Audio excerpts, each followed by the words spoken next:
right, everybody, we are getting set for our last presentation here, which is more just going to be an open questions and answers session. We have 4 wonderful volunteers who are survivors and are here to talk about what they learned through the process, to answer the questions that you guys have, and to just be a sounding board for you all. Before I introduce them, I want to mention that after the survivors panel, we're going to be having a networking reception downstairs. It's in the trains room, but it's on the concourse level. So when you get in the elevator, press concourse, it'll take you to the right level, okay? All right, so our esteemed panel. We have Kevin Indestad, Casey Patton, Scott Livingston, and Bob Gibbons. I'm going to shush my mic up, but I'll come around as you guys ask questions and so we can all hear you. I don't know if you guys want to start with just a brief introduction of yourself, or if you're ready to just throw it out to the audience. We're running a little bit behind, so you okay with just throwing it out? Sure. So, okay. Yeah, that's fine. We're awesome, but you guys are awesome too. So please just pepper us with questions. It's your turn. So, like anything and everything, because between the 4 of us, we probably cover all the bases of the journey. Yeah.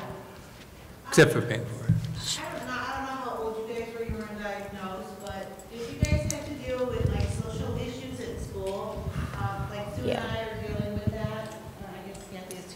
But we're dealing with social issues with our boys, having a hard time making friends, keeping friends, you know, and their friends accepting them as who they are. Yeah, absolutely. We had talked about this last night, and I think that all 4 of us could say to some degree that we encountered social issues like that. Unfortunately, the reality is, I know me and Scott and Bob, I think too, we were in high school when we were diagnosed, and when you in college, or in college, and unfortunately, kids in high school, they don't understand, and they shouldn't have to understand what it's like, and so a lot of the times. I mean, a lot of the times it was as much as I wish my girlfriends could get it, they didn't. And so I had to find support elsewhere, which is hard. It's tricky because social supports are so big for high school and stuff like that. Mine and ours are in middle school. Mm-hmm. And so many times, like, my son will just stand back and watch. He won't participate, or maybe he's not being asked. I don't know, but I don't know what to do to help him. You know, my heart gets really sad. Yeah. To watch him stand back and watch his friends. Do you guys have a school psychologist? Or one at the That would hospital, help- or one that at the would help you? hospital. A child psychiatrist at the hospital. I don't know if he was in her psychologist, but I didn't find him very helpful at all. All he wanted to do was like, oh, he's depressed, we need to put him on medicine. Well, that's not solving the problem. You know? I think maybe you might not have met the right one yet, then, because this, I mean, I think it's absolutely worthy of, I had to see a psychiatrist for years. I'm 10 years from my diagnosis, and I'm still kind of fighting stuff. And even though he's in middle school, I think that to him, his life has changed, is changing, and to talk to someone about it who's been trained to do that. And I think this conference has shown us how amazing some of the resources are that are available to this brain tumor community. And I wish I had, you know, like a contact to just give you, but. It's a really tricky issue, and I think that it's that it is definitely that it's something that's there, but that doesn't really answer your question. You know that it's there. Your kids are going to have a really tough time. That's just the simple fact of it. And I wish there was a simple solution. I wish there was a solution for me when I have troubles like that, but there isn't. Really, all you can do is be there for your kids. Be that friend. Help advocate for them. Don't be forcing him into a position that he's uncomfortable with, but just be the friend that he might not have. Eventually he'll hopefully your kids will break out of it, but I can't promise that will happen. All we can do is control ourselves. So. Thank you. Can I ask you guys relatedly, did any of you guys do anything where you had explanation to your classmates? I know some folks will do a presentation about what brain tumor means so that it covers the classmates, or they'll bring in somebody from outside. Did anybody take advantage of that or try any of those formal approaches? And if you did you like it? Did you dislike it? I never did. I did not know that was an option. No, I was in a fraternity, and most of the fraternity guys were awesome about it. They set up a run walk through, I think CureSearch was the foundation that did it, and they've been there supporting me ever long. So, does that answer the question?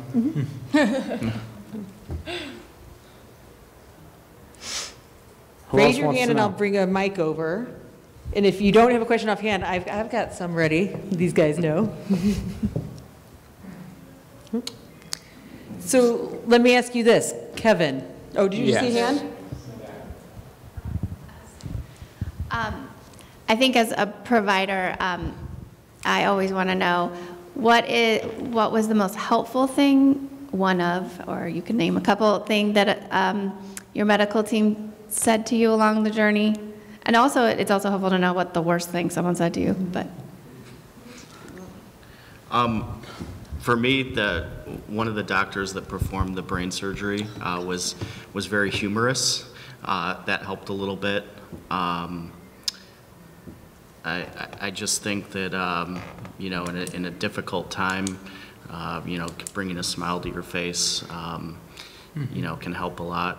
Especially when you're in a hospital, can be a scary environment, especially for children. I was a little bit older, but nevertheless it was scary. And I think just having the caregivers, the doctors, the nurses, just acting like real people and not simply a physician or something that just kind of relaxes the situation.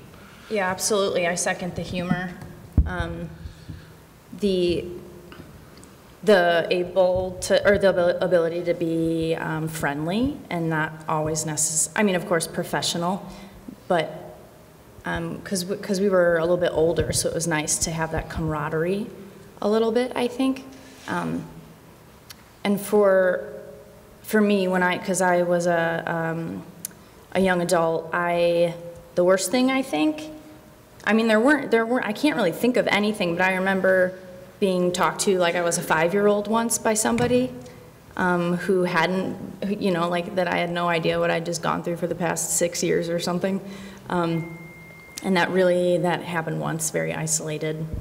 Hasn't happened since. It was just a one-time thing, but otherwise, I can't think of anything. Yeah, the most important thing is to remember that you are a team. It's just like, if there's a problem in the clubhouse, the manager needs to sort it out. A medical professional saying something or having a grumpy attitude or something like that is really going to lower morale, and it's not going to help anyone out. And so I think the most important thing is just to stay positive, have a positive demeanor, don't be a jerk. Physical violence, no, but I mean that goes without saying. But yeah, as far as helpful, these guys said it best. Humor. That's something that you can take into life. Is just make people laugh, and yeah, that's really all I can say about it. Mm-hmm. Did any of you go to like a camp for kids? I sent my son when he was 13 and he was bald and skinny and weighed 64 pounds. Ooh. And it made a difference in his life because he didn't feel like he was different anymore. And I was wondering if any of you had done that. Yeah, so I actually, before I was diagnosed with a brain tumor, I went on a camp called the Shining Stars Foundation. It was an event called the Winter Games. And I went out to that the year before, kind of understood, and then it happened to be the next year, I actually got diagnosed with a brain tumor. And I went back, and I've been back and kind of more and more each year and doing more. But I got to actually understand both sides of the situation, where you had your caregivers, but also had your, as a patient, you had to go through some things as well. Does that answer the question? Okay. What kind of tumors do you guys have? I'm just curious. And when were you diagnosed? I was actually diagnosed when I was 20. That was in January 27th of 2011. I had a glioma. I have a optic glioma, and I was diagnosed when I was 16 in August of 2006. Mine was a dermoid cyst tumor on my frontal lobes, and I think I was 21. It was a while ago. It's fuzzy. Yeah. Juvenile pilocytic astrocytoma, which is really difficult to spell. But I was diagnosed when I was 18, so.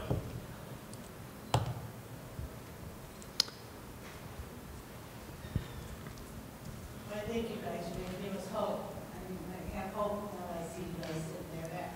Yeah, that's really all we can hope to do, is that, is to, you know, provide some sort of inspiration. That's why we're here, is that there is life beyond diagnosis and treatment, and I mean, Sometimes we forget. Yeah, I do want to mention, though, that this is like and this is huge for me, that there absolutely is life after. But it doesn't automatically become rainbows and butterflies. When you finish treatment, your scans are clean, you get to leave the hospital and, you know, go back to life. That's, it doesn't happen like that. I wish it was a clean cut. You're done being sick, go back to being normal. And it's absolutely not. And I'm not sure, because I know your son's in middle school, but we were more like young adults. It's a very tricky transition. Well, I wasn't a child, I wasn't yet an adult, yet I was faced with the life-changing events that I didn't quite know how to navigate. And so that's why the PBTF, I mean, use them, utilize it, go to the fundraisers. I keep saying that this is an exclusive club, this brain tumor world, and that it's a special relationship, because you don't have to know each other for a long time to be good friends. You are good friends because of the situations that life has given you. And so to use the PBTF, they're absolutely wonderful. Yeah, I agree with that. I think it's absolutely crucial to find people like this that have similar situations. For your son, I mean, at school, he may feel like he's, you know, one in a million that singles him out. But if he, you know, can realize that there's other people out there that are similar. You know, before last night, I'd never really met or been around a group of people that are came from the same or similar situations, and it just opens your eyes that when you realize there's other people either fighting or survivors, but just know that there's people that care, and you know, you realize real quickly who your real friends are. Well said. Casey, can I ask you a follow-up? Because we had a little bit of this conversation yesterday. Yeah, We sure. were talking about topics to talk about in here. And you mentioned that life after, life after treatment, that what's coming next, and that we had this tendency to be somewhat black and white about it, right? That's the goal we're aiming for, and once we achieve that goal, we're done. Yes. In your experience, was that? So now, this, just like the presentations that we've seen today, this demographic, these young adults that aren't children, but they're not independent, mature adults yet.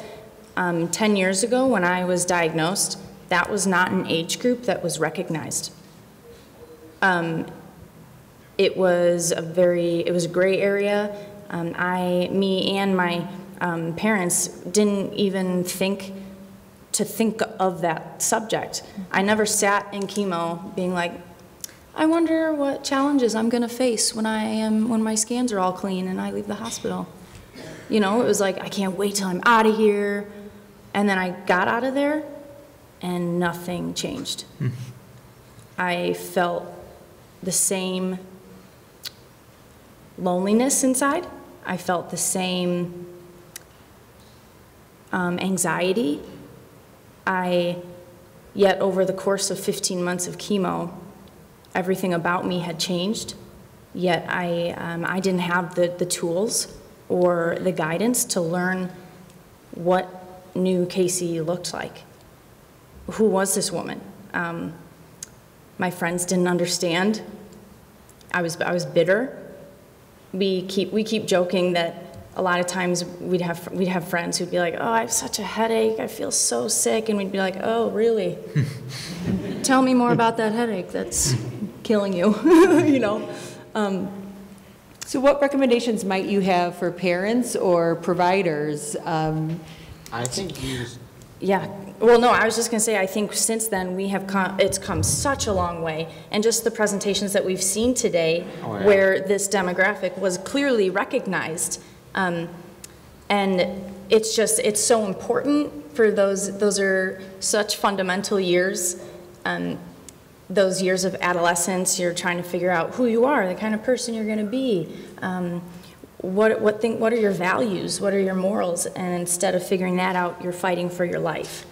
And those important things that you're supposed to do are just missed. And you never end up learning those things. You never end up finding out who you are because you're busy doing something else.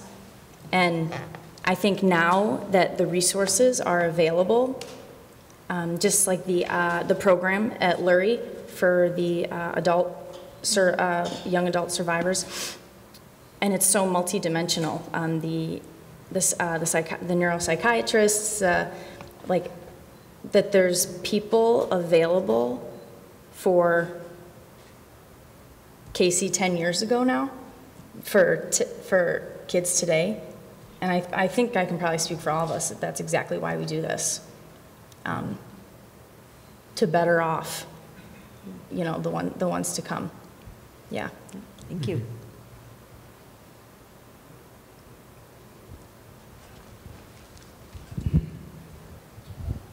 So for me, my brother had the brain tumor. I want to know, well, one, do any of you have siblings? And if so, how did your treatment affect them from your perspective, and how has it affected your relationship since then? Yeah, so I would say I have a little sister.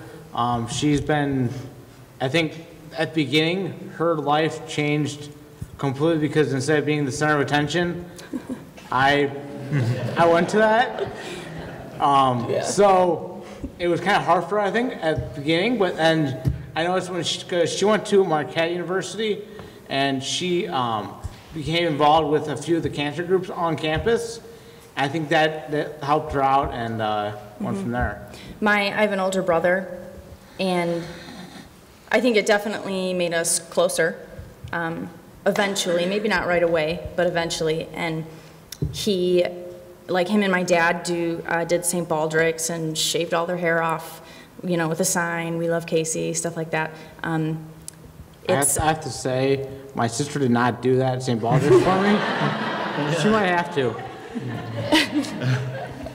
But, I mean, I think it's impossible for it to not become a family journey in some way at some point for siblings as well.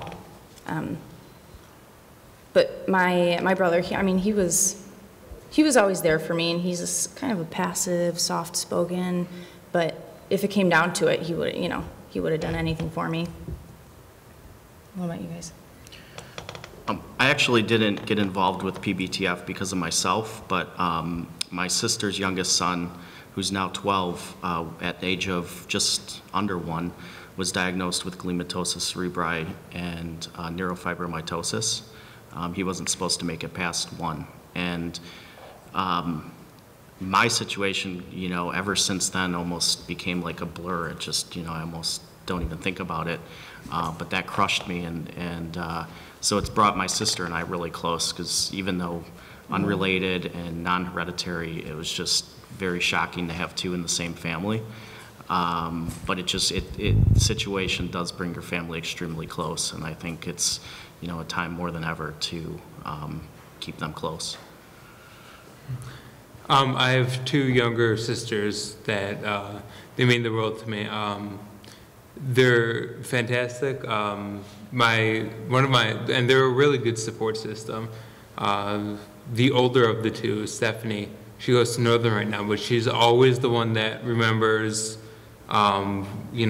certain dates, and she's always very supportive. My younger sister, not so much, but I can't really blame her for that. I mean, it's not really their fault. The thing is that when someone is diagnosed with a brain tumor, inherently they're going to receive more care and more focus than attention. other siblings. Yeah. Yeah, and that can really be hard on other siblings, can be hard on the siblings.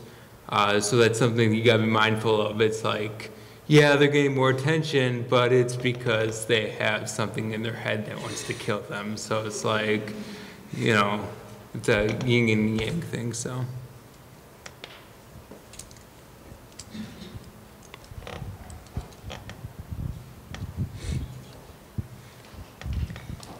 You have a question? Thank you.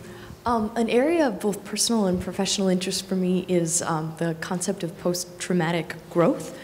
So some of these more kind of positive experiences that come after these sort of big moments of crisis or catastrophe that change our lives. And I'm just kind of sitting here in awe and feeling really inspired by what you all have shared with us today. And I was just wondering if you feel comfortable, if you would mind sharing kind of what you guys are up to now. Start it off. All right. After having my brain tumor, I took chemotherapy, and I've been good. I scanned, what was that, last month, I think, and it was good, and I graduated from DePaul University, and I work in an HR office for Toys R Us right now. What else would you like to know?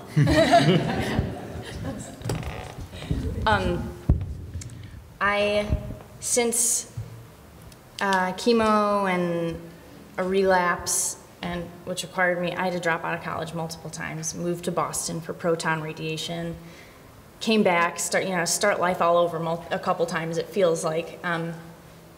But since then, I feel like I'm finally like on level ground, have some sort of stability. I am a nurse at Lurie Children's Hospital. My oncologists, my nurses who gave me chemo in the day hospital, 4 West at the old campus, still work there. It's nice to say, hey, colleague, and, instead of, oh gosh.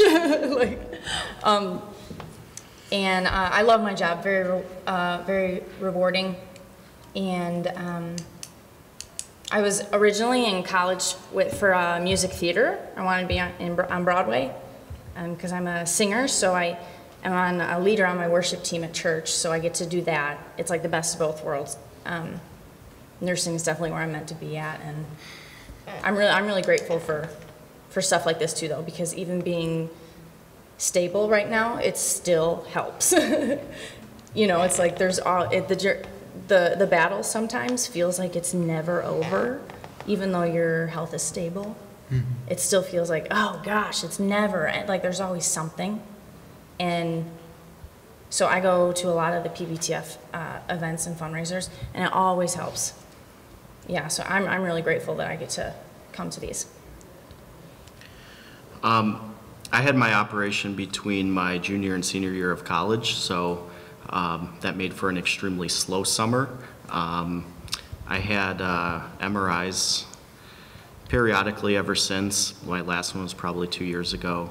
But now I do healthcare sales, sell medical supplies, and just started getting involved with PBTF earlier in the summer this year. I work in politics. I'm looking at going to law school next fall. I volunteer for like CureSearch and my school's speech team. When I was in college, in community college and at University of Illinois in Springfield, I was very involved on the speech team. Went to, nationals 4 times, so that was kind of cool. And I got to throw that in there, just kind of brag on myself a little bit. But yeah, I like being very involved, and I think one of the coolest things about this, and I hesitate to use the word coolest because, but you do see that there is a need, and you see how you can fill that need and how you can become involved.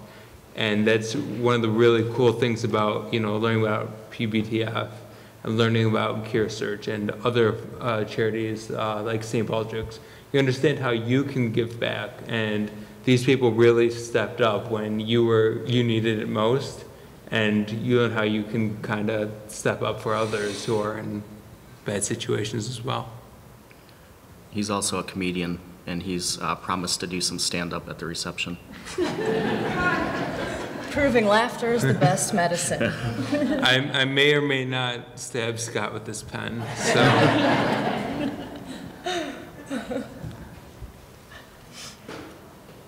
So if nobody has any other questions, I have one that I think would be great to end on, which is what's been the piece that you have found most meaningful to yourself, either something that you've learned about yourself or something you've accomplished because of or despite brain tumor. Because of what I've been through, I remember multiple moments in the past 10 years where I didn't think that it could get any worse, that it could get any lower. Yet another point would come that was worse or lower than it was before. At times unbearable, and yet, like, here I am, and I've gotten past like bitterness and the anger of, feeling like years of my life were taken from me. I struggled with that for a long time. And I feel grateful that I've been able to like accept that and move on, and that I feel like I can just keep on keeping on now, no matter what. It doesn't matter. It doesn't matter what it is, that you can persevere. Unlock it. Yeah, I would just say, you just gotta keep constantly just having fun and making light of the situation. You can't. You might as well do that instead of sitting there moping in the corner. At least that's my opinion. And just living one day at a time and hopefully make it the best out of every day. Yeah, for me, one of the things I was told is that I'd never be able to smell or taste again. And when I woke up from the operation, the doctors told me that miraculously I'm still able to. So just knowing that miracles can happen, and it's caused me to be a much more positive person. Yeah, one of the beautiful things about this whole ordeal is that I have discovered who I am. I've discovered who I want to be, what I want to do with my life. I've discovered others that I can help, and how I can make a difference and make my life mean something. The beautiful thing about life is that it's unfair to everybody, and that's what makes it fair. Everyone has struggles that they go through, but we just have to learn how to overcome, and we got to learn how to succeed. And looks like these 3 guys know how to succeed. I'm still getting there, but it feels like so wrong to be like, I gained a lot. There's some good things that came out of all of this. It feels wrong to like say it, because there's nothing good about it. But there's to test, this the human spirit, the resilience. There's a confidence that I think we probably all have in ourselves that we wouldn't have otherwise. And there's probably, in the future, there's probably going to be instances where I will where I will rely on that confidence or on that resilience and strength, and just like I know they will. So, to be continued. Well, yeah, we'll see. Oh, definitely. When you face a challenge, it's like, okay, this is tough, but you know, I've been through some things before that are a little bit worse than this. So. Yeah. Yeah, I'd like to say one other thing. Can I have my dad stand up? Can my dad stand up? He is an awesome person. He joined the actual PBTA board of directors, right? The board of directors. And it's been phenomenal just having him by my side every time.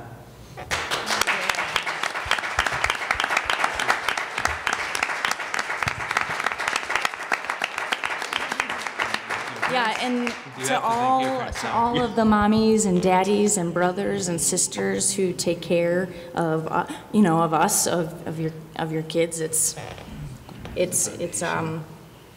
appreciated, probably more than you know. And I think one of the, of course, not as big a thank you, but one certainly still does go out to the foundation for, putting this event on. They do one annually. Absolutely. And it is phenomenal. Meeting my fellow panelists has been a truly life-changing experience. Meeting other people and networking with other people. And networking with other people has been truly phenomenal. The difference that they make cannot be understated. So, thank you.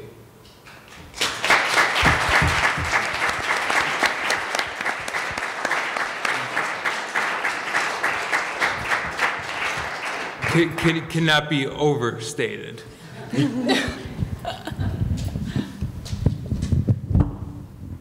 Well, how about another thank you for that?